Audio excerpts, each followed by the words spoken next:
Fine. Okay, let's start. Do you remember what we were doing last time?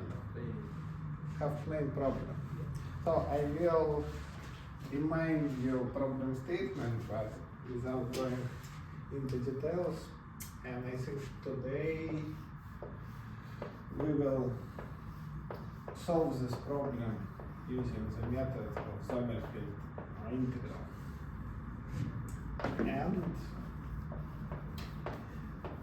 And we will study the solution.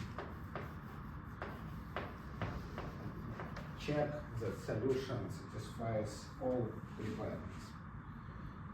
So, what do we have?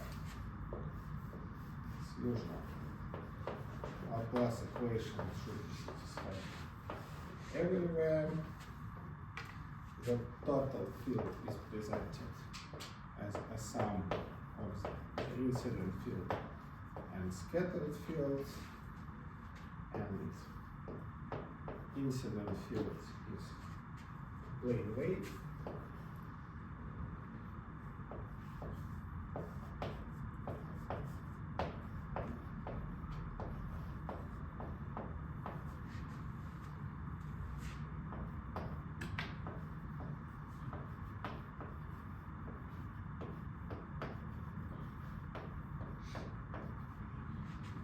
Anyway, then first we should draw geometry of our plane.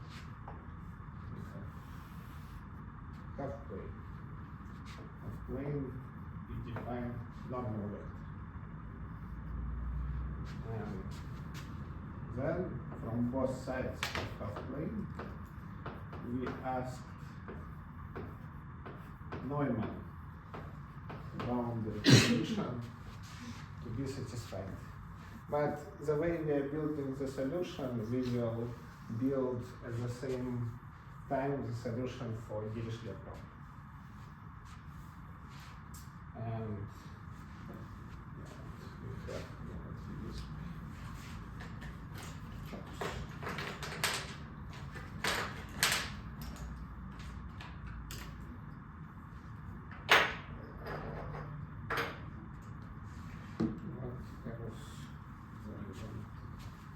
We have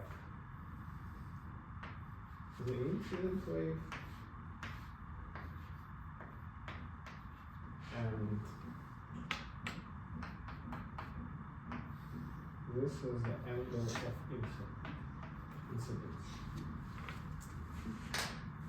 And we need to introduce some coordinate system. Coordinate system is tied to the edge of half plane.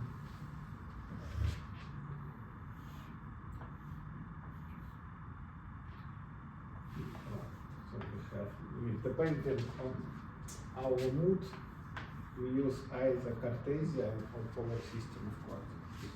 And here we will be using mostly polar one. So, what additional conditions do we need?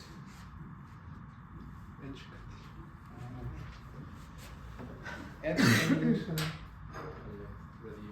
which is and radiation condition.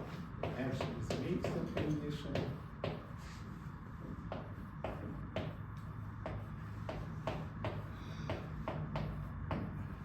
And radiation condition.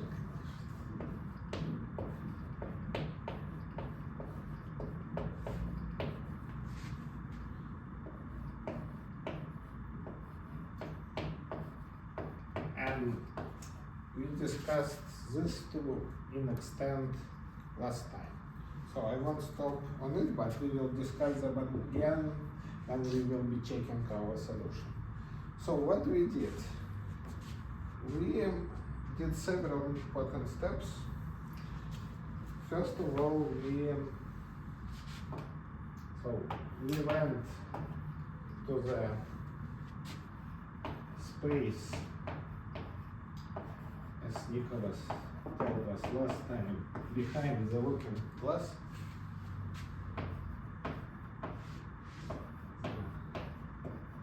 Looking glass. I would have never Well, I guess that's how British people call mirror. Well, no one actually says that. Yeah, only one guy, yeah. Neil Carroll, like, okay, posh British from all times. But it's, I like how it sounds. And so, what we have? So now we have two sheets. One sheet is physical, real world. One is unphysical, so this is space behind the liquids.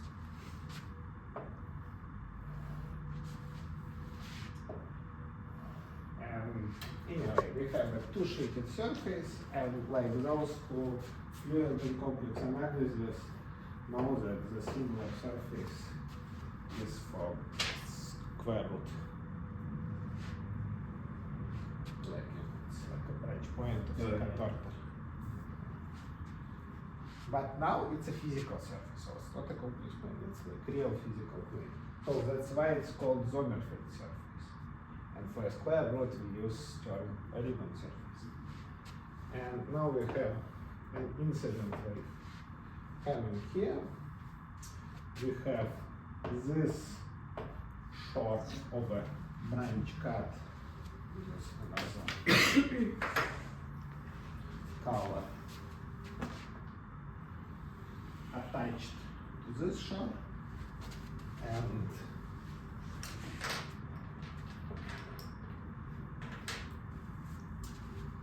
this shore attached to this shore. And like tradition tells me to use Roman numbers to index shores.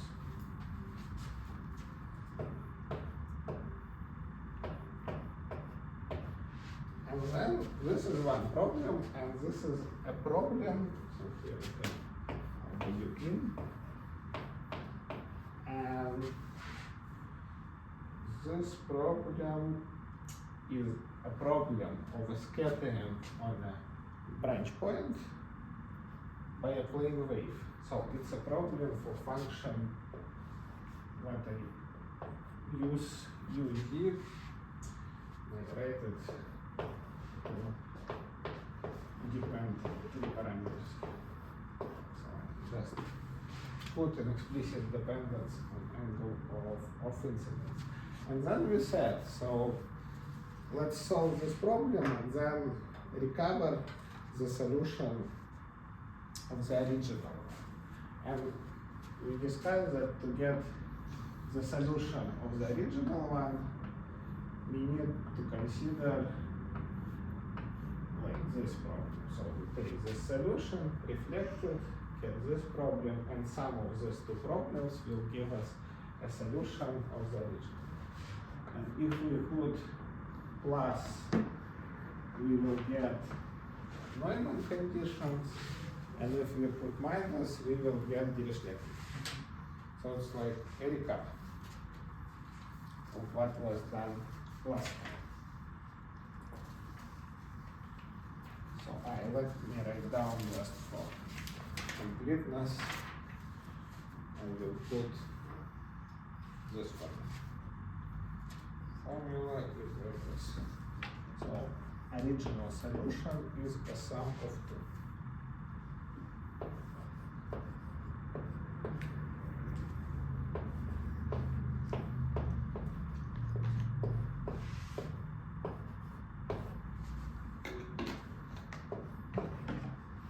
Plus minus for Dirichlet, plus for Neumann.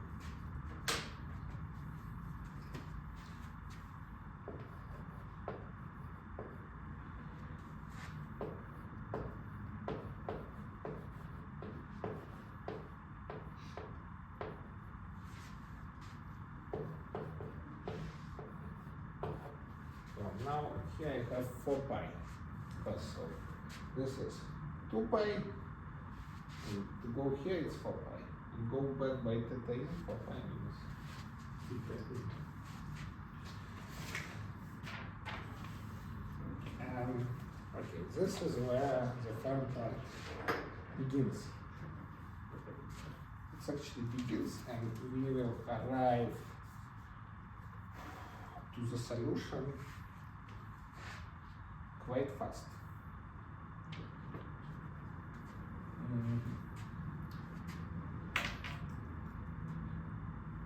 Probably, can I?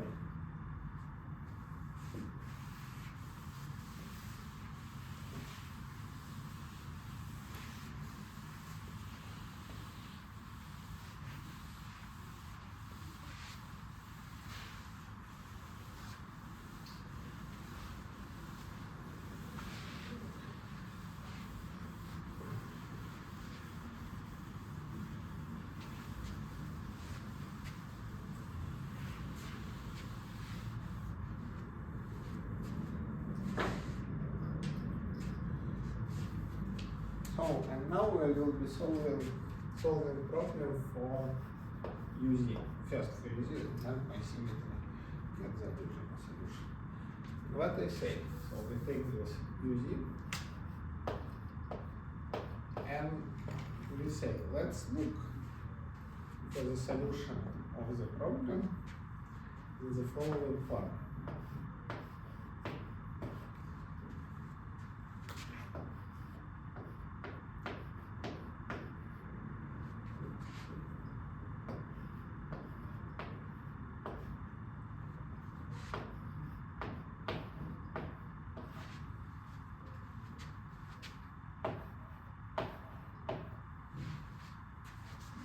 This is a plane wave decomposition, so-called. So why it's nice?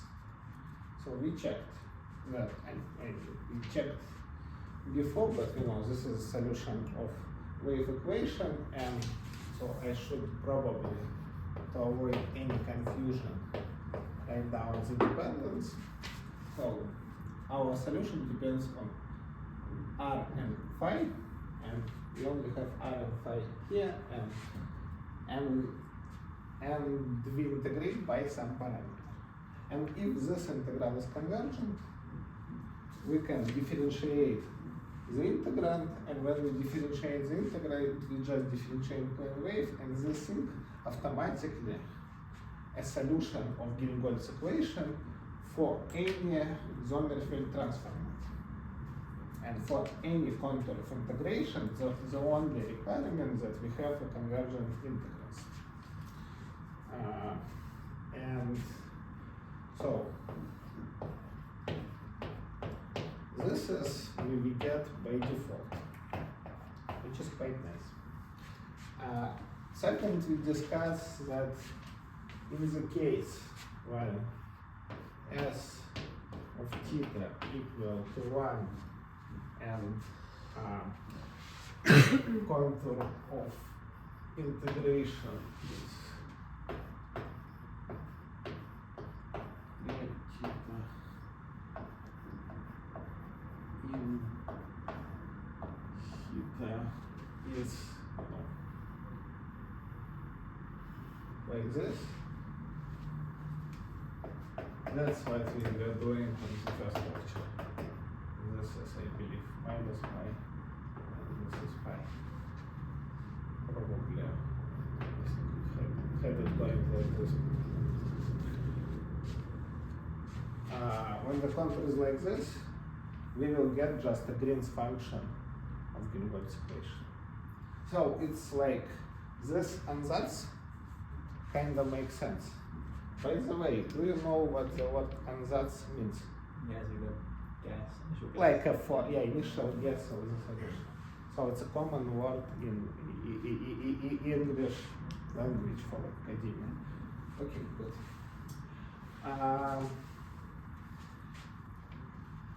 So, okay, let's then try to guess the form of S and the structure of this contour. And what do we want? So we want S of theta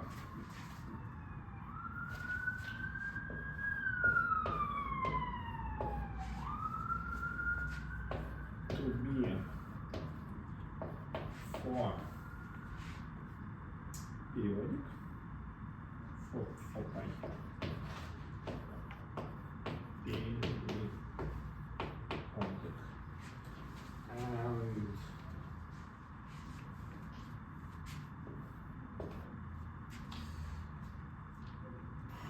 And it should have false.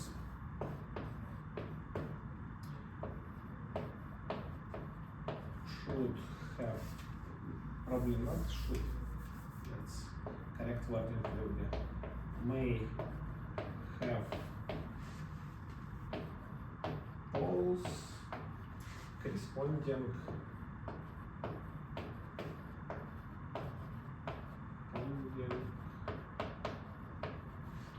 to incident wave.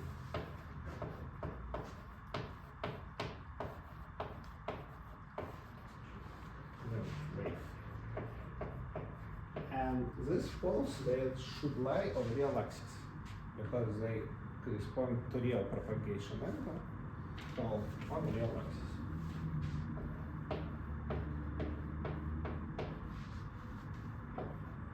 Okay. And that's nice. And now let's start from a warm-up example.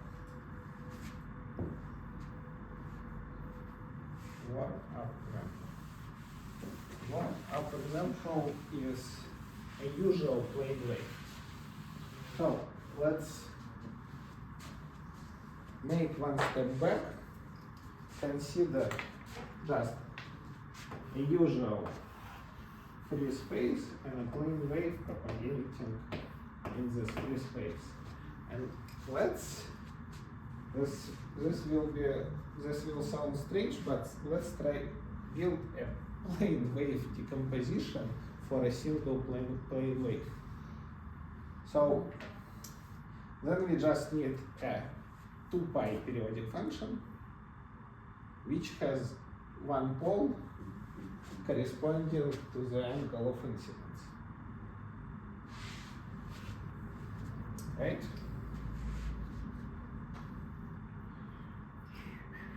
So what 2 pi periodic functions you know? Sine, cosine, yeah, that's good. Sine and cosine is a good choice, but I will take, we have some freedom here, we can construct a plane wave decomposition using cosine and cosines, but they have like,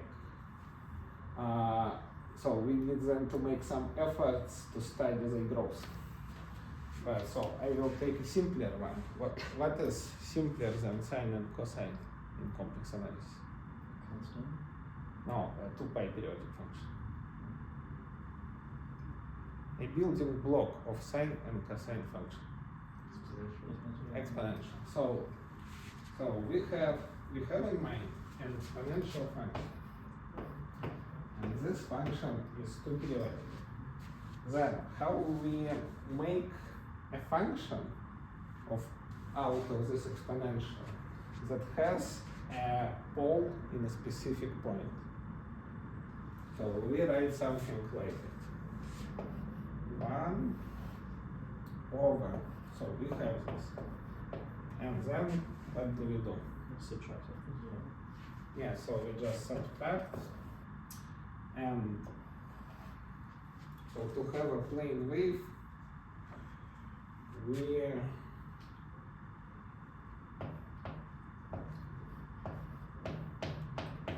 some reason I have pi here, but I forgot. So then this function will have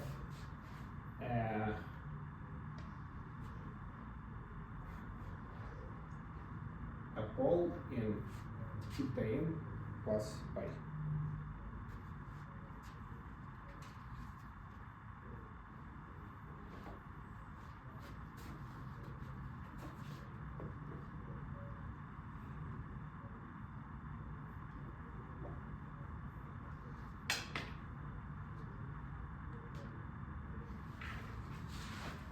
But what is the residue at this point? a simple power. Yeah, it's a simple pole. Yeah, of course, it's a simple pole. What is the residue?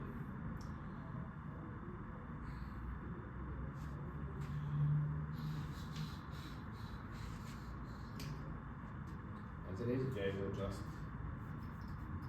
write down. So what? There is some residue. I computed it when I had free time. And the residue is like this.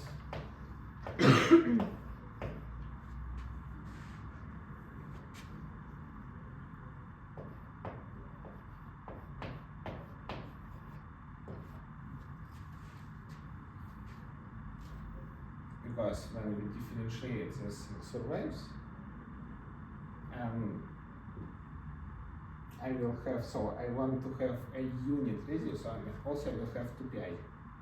So I differentiate, here will pop up an I, and this thing will survive and gives us, and will be cancelled by this term. So let's check. And what contour we should take? So we have some contour gamma, and we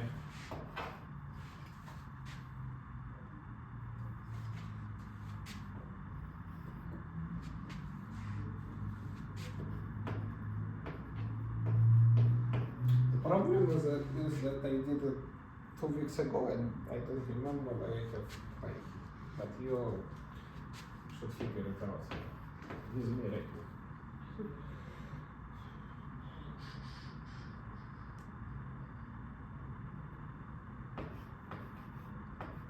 Probably because I want, no, now I remember.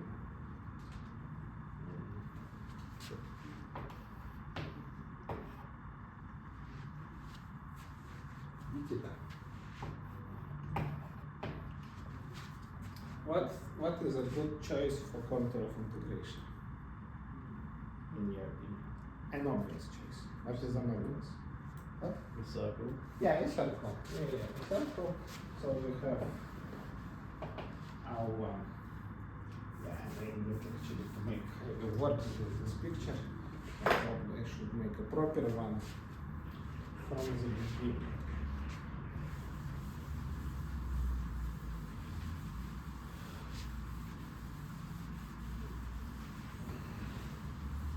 Yeah, and I have pi because I want to have minus here. My plane wave is minus I.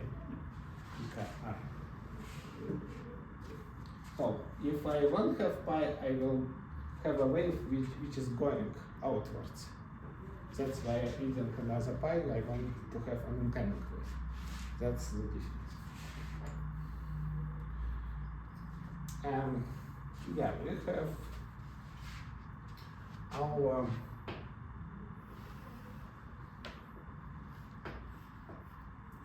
contour of integration.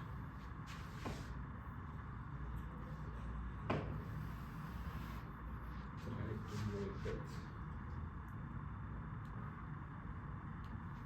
Oh, it's somewhere here.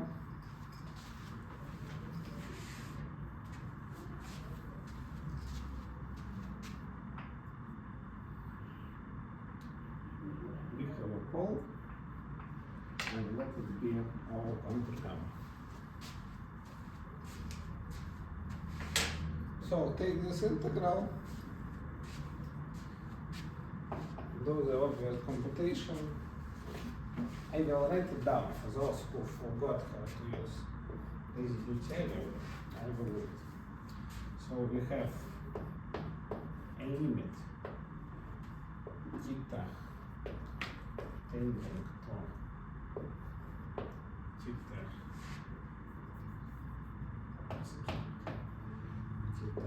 in plus pi, 2pi from the residue formula, 2 pi that I put here. Then we have this term just stays as it is.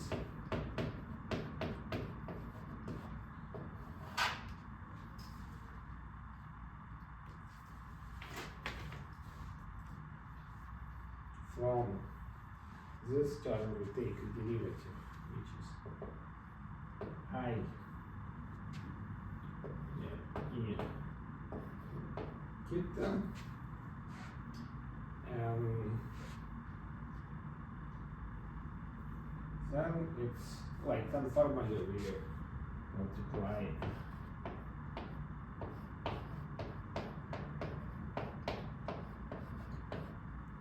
and then we also have the same thing in denominator.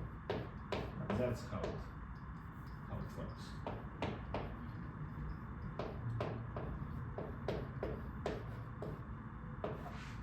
Makes sense for you. And then we have this e r cos minus and actually, yeah, here for u in the beginning we should have had minus. Yeah, I think minus should have been minus. But I will fix it in my notes.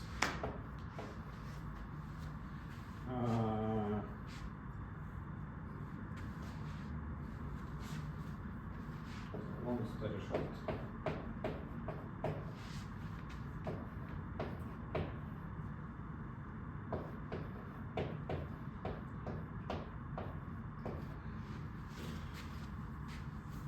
Tada! We have a plane wave decomposition for a plane wave, for the incoming plane wave. Good. Now I will do some magic, and it's like this magic is I will play with contour.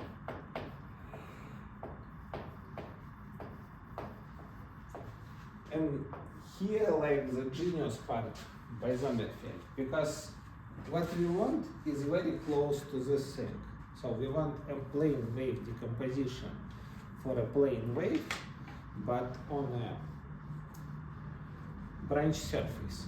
So it's like, it should look very similar. But of course, we don't want them to be trivial. So we cannot take just the circle, because the circle will, as give always on any surface, it will give us just a ball. So let's again study the domain of growth and decay of this function, and I will probably remove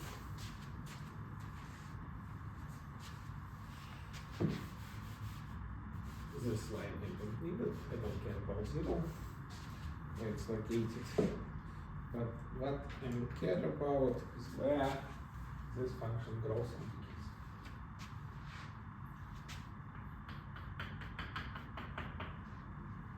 Again, my function is 2 pi periodic. The phase function is 2 pi periodic.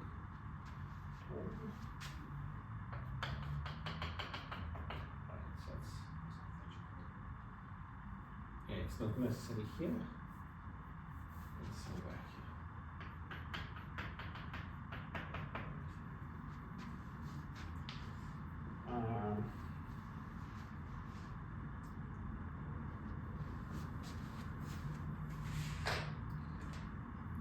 Probably this point is fine.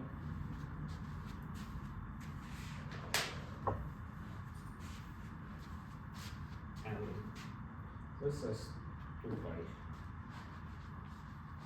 2 pi plus 5. And this is 5 plus 5. Okay, so then I just checked where the imaginary part of this thing is smaller than 0. This is the part where our exponent grows. So I don't want my contour of integration to go into the infinity in this domain. Then I will get exponential growth. That's something I don't want to have.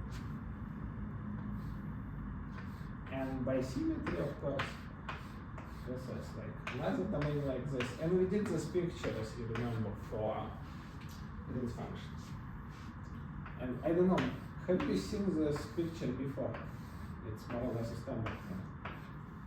Have you seen it before? Yeah. You don't remember? Maybe it was your nightmare.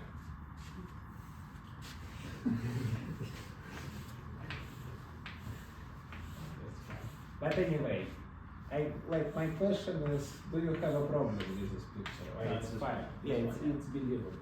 Yeah. So I just don't want to check to do additional logic.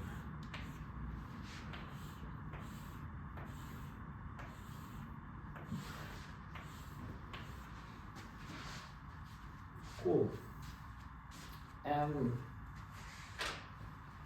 then there will be module of Sommerfeld. This guy was like really smart. Really smart. So he said, let's blow up our contour of integration. And then he blew up the contour like this. So, let's withdraw it and then we discuss why he did it. But maybe my explanation won't satisfy you much. And nobody knows why he did it, we just only have our interpretation of his genius.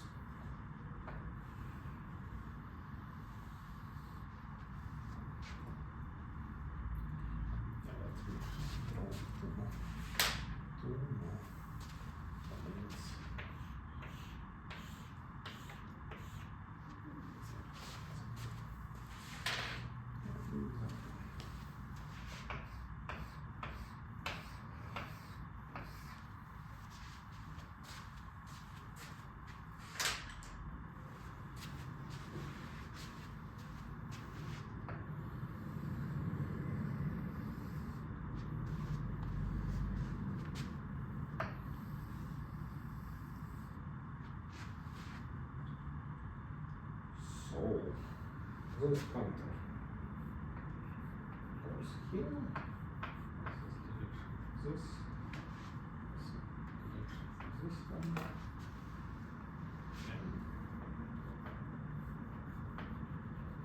so he just blew up the circle, and then when he reached a domain of decay, he puts the ends of the contours to the infinity.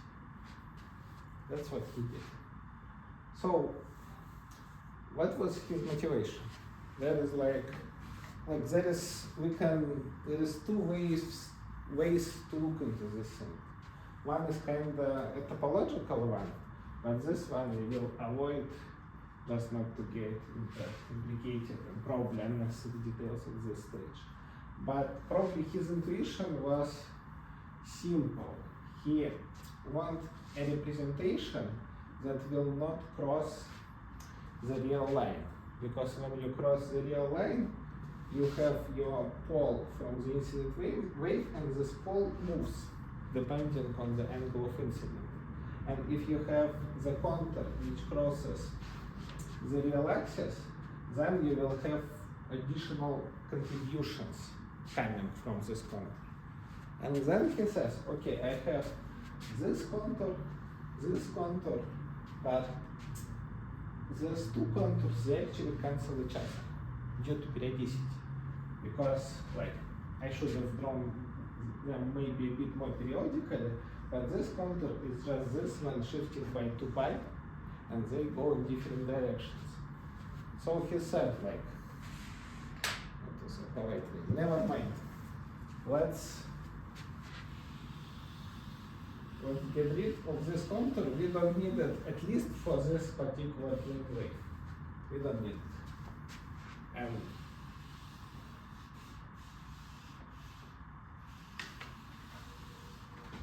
so if we take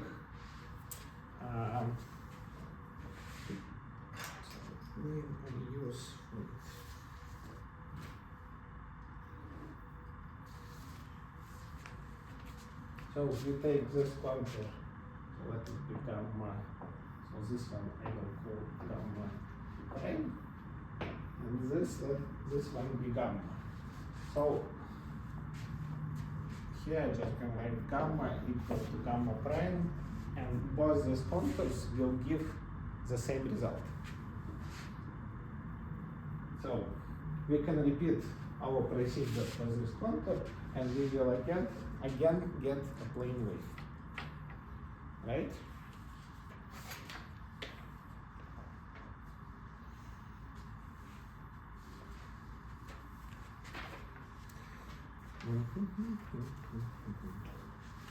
So, and it's actually one more step that remains. How to make this function for periodic?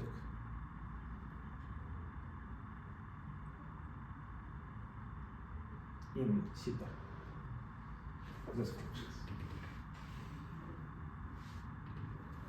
How to make it for periodic?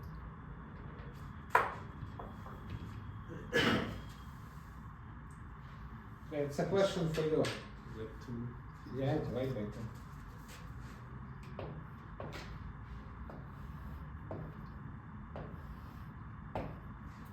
And because we divided by 2, here it will be 4 pi. That's it. So remove unnecessary bit.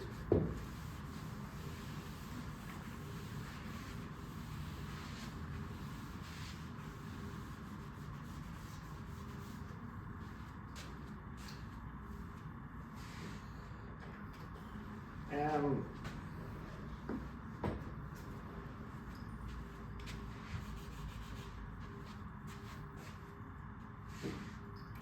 it says that S theta equal to this is contour of integration. Okay, here I should use it completely. Is contour integration gamma to big arcs. So this will be a solution to have problem. This is his guess. He says, this practice. He says, okay, will be a solution to a problem of diffraction of a plane wave on a branch point on a Sommerfeld surface. That's his claim. And what we will spend the rest of our lecture, we will check whether it's true or not. But this function more or less satisfies our properties. It has a pole, which will give us plane wave, and it's for pi periodic. So it satisfies Helmholtz equation on a two-sheeted surface. Okay, and that's it, I think, for the first half of the lecture. And